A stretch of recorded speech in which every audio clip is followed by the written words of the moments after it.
All right, we're back for our 5 best bets for the college basketball slate here on November 17th. We've got games starting, I believe, at 9 a.m. here on the West Coast and noon, obviously, in the Eastern time zone. So we're getting this video out early again on the weekends. And then on the weekdays, of course, these videos go back to their normal time. But again, we've got 5 of our best bets today for college basketball here on the channel. And folks, if you haven't yet, though, make sure to hit that subscribe button down below for some more daily college basketball best bets here on the channel, along with our NBA predictions that are also daily on the channel. This video is coming out in an hour's time, so make sure to check that video out as well on the channel, along with our NFL predictions that, of course, the games are today. Go make sure to check that video out if you haven't yet to get your picks in for the NFL slate. All right, let's get into our first of 5 best bets, and we like this first game here at 9 a.m. We've got William and Mary taking on Georgia Southern. It's a neutral site game in Rock Hill, South Carolina, so no home court advantage comes into play in this one, and we actually like Georgia Southern to win this basketball game. Both these teams have been playing in this little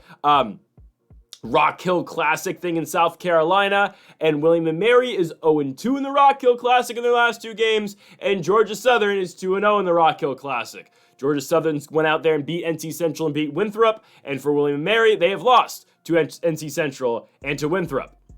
Given they lost the game to Winthrop by 1 point, they lost the game to NC Central by 2 points, but Georgia Southern, again, beats Winthrop by 2 points and beats NC Central by 5 points. Again, close margins, but Georgia Southern has gone in there and they have finished basketball games, and they've gone out there and won these games, compared it to William and Mary, the Tribe, who haven't done so. And for William and Mary, they depend on a bunch of guys to score on their team. They don't have one player who is, by far head and shoulders above everyone else. Their leading scorer averages 10.5 points per game. Then you get 10 points a game, then 9, 8.5, 8, 7.5, 7.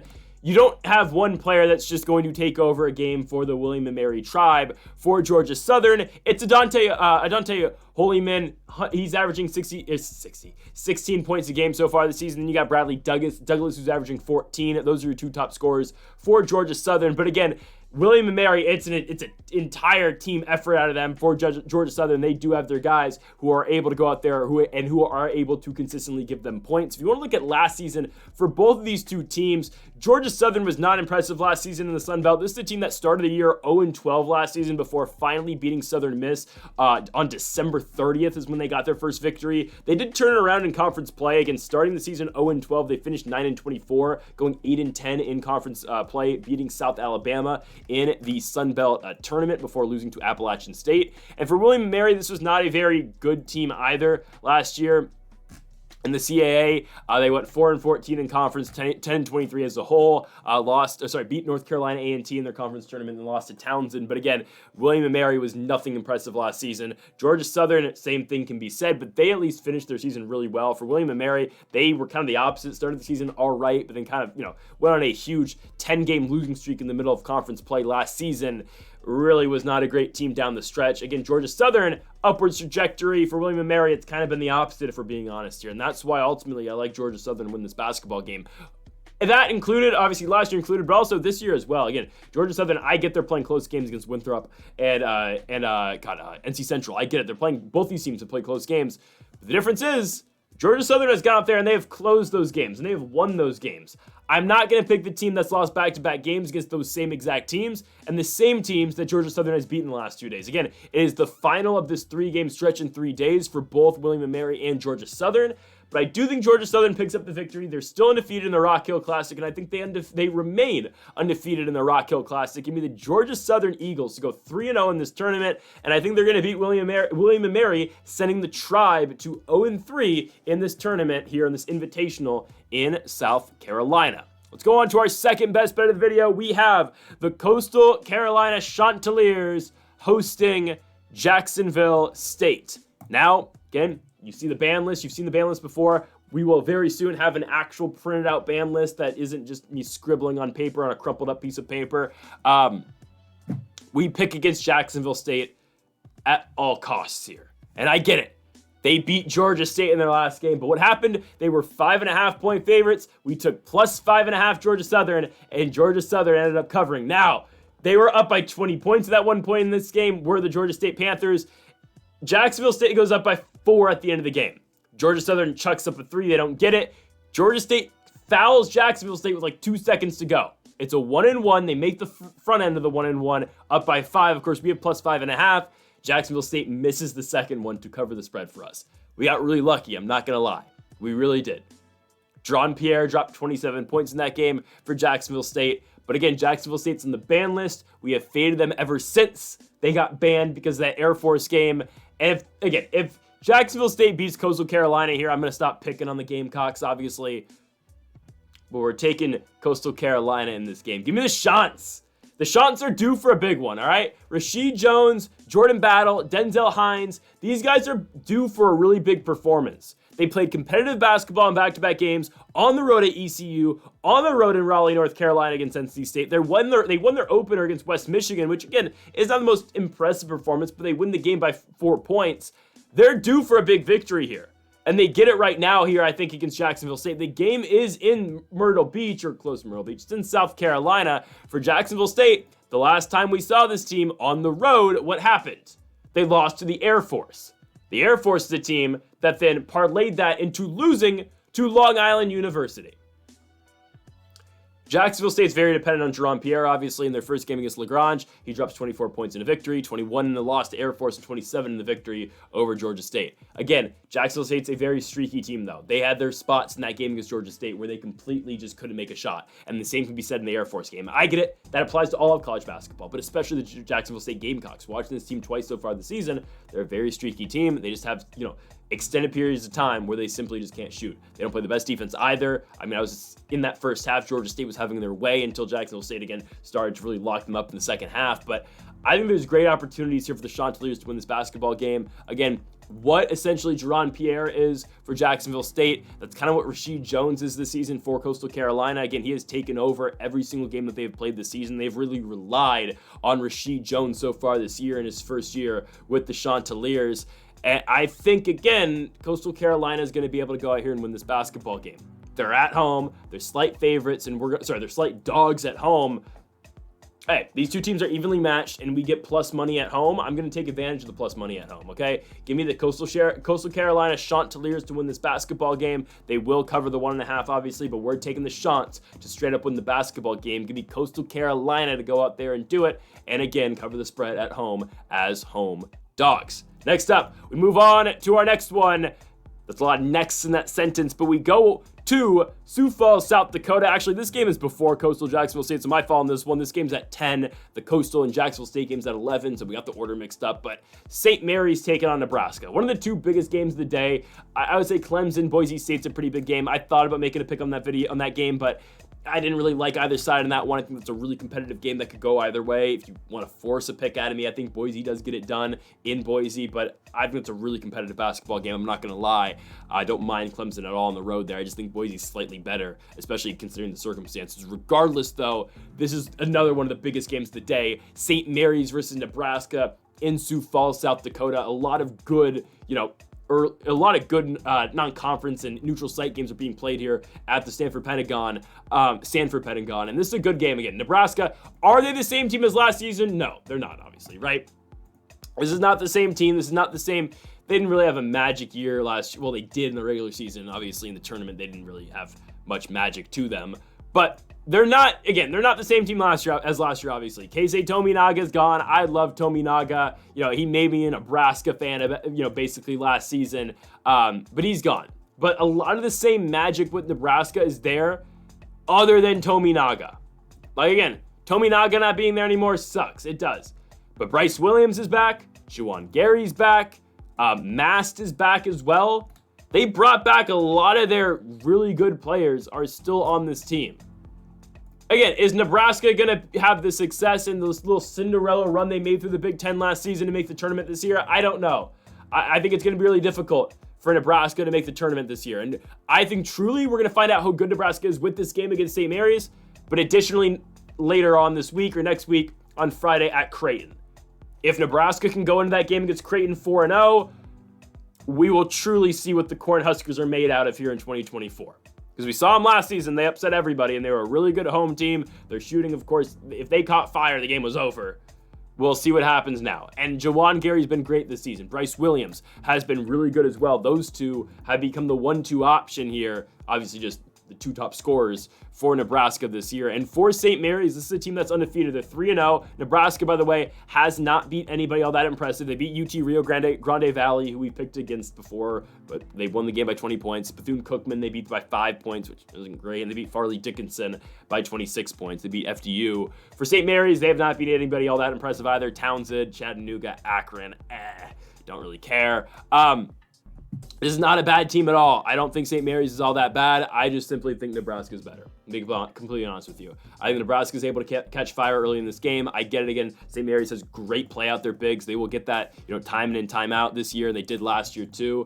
Again, St. Mary's, we've said it before. I think this is one of the best teams in the West Coast Conference, obviously. And I was hyping up Santa Clara a lot earlier this season, but after watching Santa Clara go play North Dakota State in person and then watching them yesterday lose at Nevada and get blown out, I'm now officially off the Santa Clara Broncos. Now, we're going to give you a best bet for Santa Clara's next game on Tuesday. I will be at that game, Santa Clara versus UC Riverside, because it's $3 to get in the building. But yeah, I'm completely off Santa Clara now. So I'm officially going to give St. Mary's their number 2 spot back in the West Coast Conference because I was sold fool's gold when Santa Clara beat St. Louis. Anyways, give me Nebraska to win this game. I think they're able to catch fire shooting, and I think they're the better team compared to them in St. Mary's. Again, the magic's still there from last season, man. They still brought back a lot of their guys. I like Nebraska. Give me the Cornhuskers to win this basketball game. They are dogs in this one, 3.5 points. You can keep your points. We're taking Nebraska to win on the money line. Give me the Cornhuskers to win that game outright. If you want the safer pick, I guess take the money line, but I don't really mind Nebraska at all to straight up win the game. Next up, we go on to San Jose State. If you've been watching the best bets, you know this is a theme. We pick against the San Jose State Spartans. Nothing against the guys. I was literally just at their football game yesterday watching Ashton Genty run all over them in the second half. By the way, San Jose State's football program has the worst coaching in all of college football. I'm serious. Their play calling is abysmal. They do not put their players in positions to win football games. I might put San Jose State football on the ban list. It's ridiculous. Not because of the players, because their coaching and their play calling is garbage. Regardless, their basketball team, San Jose State, is absolutely horrible. Absolutely horrible. We've picked San Jose State we've picked a San Jose State game at every single best bets video we've made so far, and that's going to continue here. Now we picked against them in the West Illinois game. Perfect. West Illinois won. We picked them to beat Pacific. They lost. That's how I found out how bad San Jose State is this season, losing to Pacific. And we picked them against them in Hawaii. Against Hawaii. They lost to Hawaii. They beat Life Pacific. That's a D2 school. I don't care. They're back home. They get the UC Santa Barbara Gauchos in this game. I like UCSB in this one.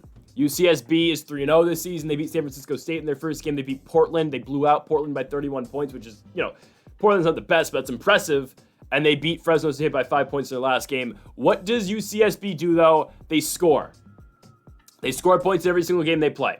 Jason Fournette, Deuce Turner. These guys are going to score. What does San Jose State not do? Score. This is they're not an effective scoring team, San Jose State. They have not cracked 70 points yet against another Division I school. UCSB is going to score. I don't care the game's in San Jose. That's a 4 or 5 hour drive. I don't care. The Gauchos, whatever you want to call them, are going to be fine in this basketball game. SJSU doesn't score the basketball. They don't. They don't score. They don't have a one reliable guy who can go out there and get you points. Is it Will McClendon? Probably not.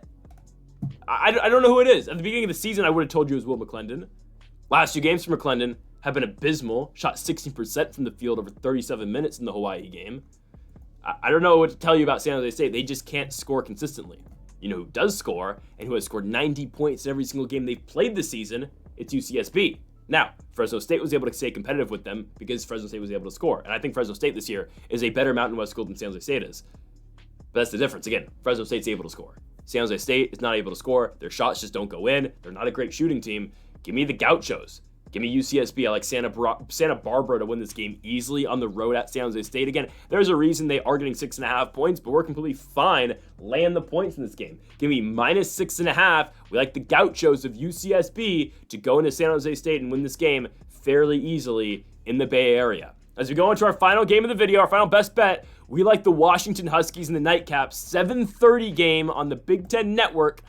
We like UW to win at home against UMass Lowell.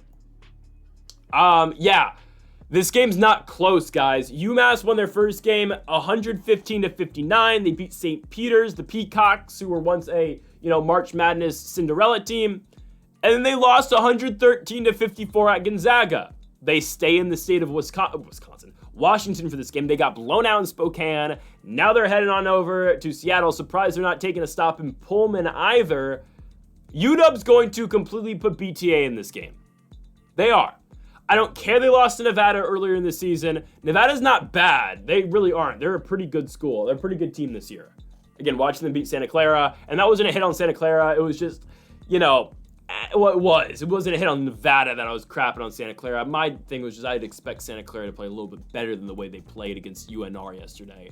Regardless, though, UNR beats Washington. That's fine. Again, that was a somewhat competitive game.